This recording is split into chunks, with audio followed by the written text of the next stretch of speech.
How has globalisation been managed by the Maori people to create a bicultural New Zealand? Globalisation has been defined as interaction and integration of the people, companies and governments of the world. It's driven by technology and trade.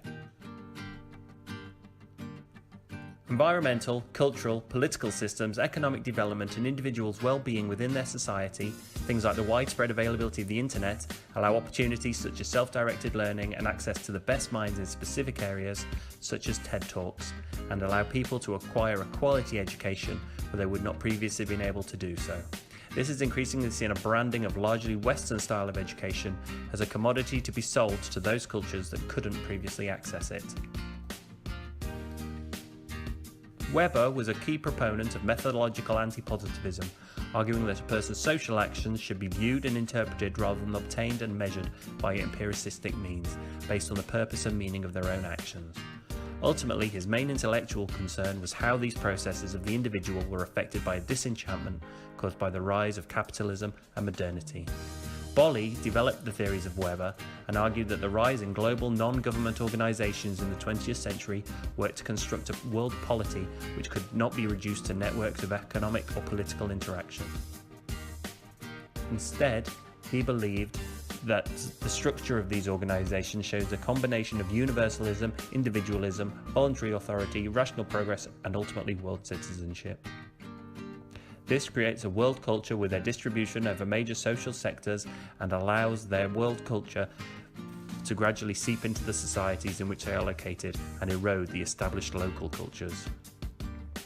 This supports the idea that the world becomes a whole with no cultural or social conflict.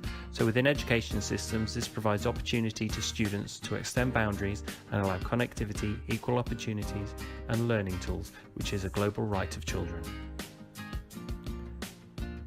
These theories are often grouped as neo-institutionalism, a theory that focuses on developing a sociological view of these global institutions and their interactions with societies and how they affect them. It examines them away from the usual economic scope within which they were viewed and looks at how they emerge and are shaped. Isomorphism developed as a branch of this, arguing that although these organisations emerged in their own way, they have gradually morphed to become very similar and serve to shape society in similar ways.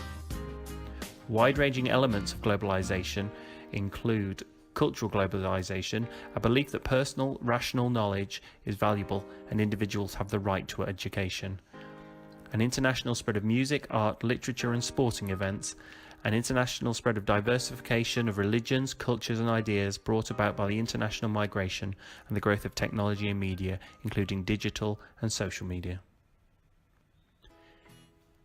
Key international organisations that fit this view include the World Bank, UNESCO and the United Nations. Through their declarations and commitments, they establish and disseminate these values of world culture. An example of this was Facebook's heavily criticised attempt to allow internet access in rural India. This was banned by India's policymakers in February 2016. The reason people of India rejected the concept, which Facebook deemed as free basics, was that it promoted certain sites such as Facebook, and they felt that it was contradictory to the open nature of the internet, which all sites should be equally accessible. According to its charter, UNESCO's purpose is to contribute to peace and security by promoting education, science and culture in order to further universal respect for justice, for the rule of law and for the human right of fundamental freedoms, which were affirmed for the peoples of the world by the Charter of the United Nations. Critics such as the New American argue that this is building UNESCO into a global school board with unprecedented resources, influence and authority. This can be seen as a problem, as the values of the cultures of these Western organisations can be seen as being imposed upon those from other cultures.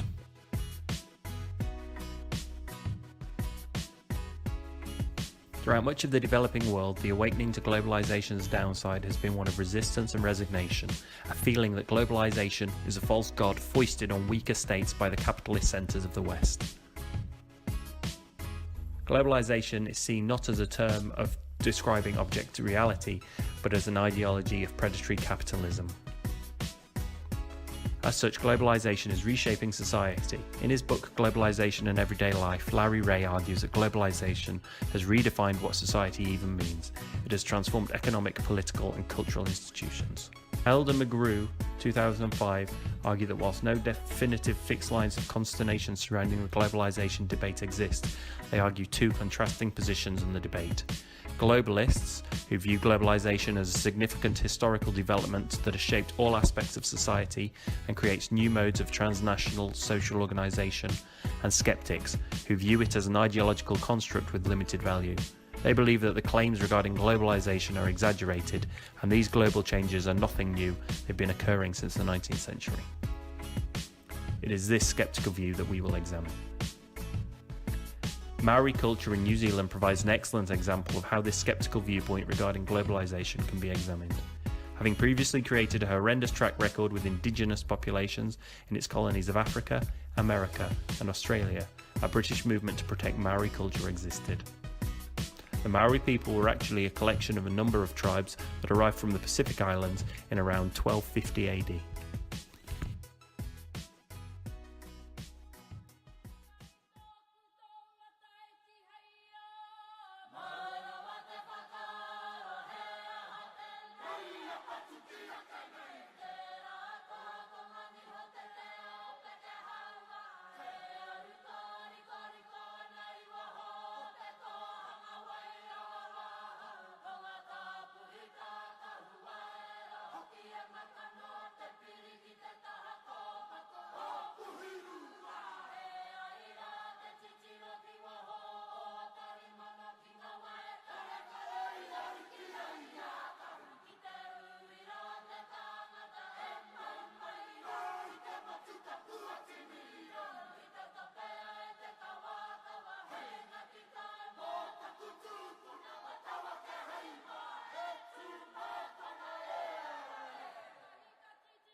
In conclusion, a number of thinkers in this area argue that globalisation is not new.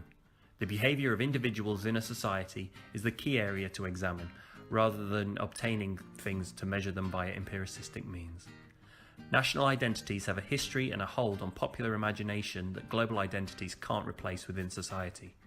These evolve rather than are swept away. Evidence may also exist of a resurgence in nationalism as old nations come under challenge from strongly held smaller nationalisms as much as from transnationalism, as presented through the history of Maori culture evolving in current standing in the modern day New Zealand.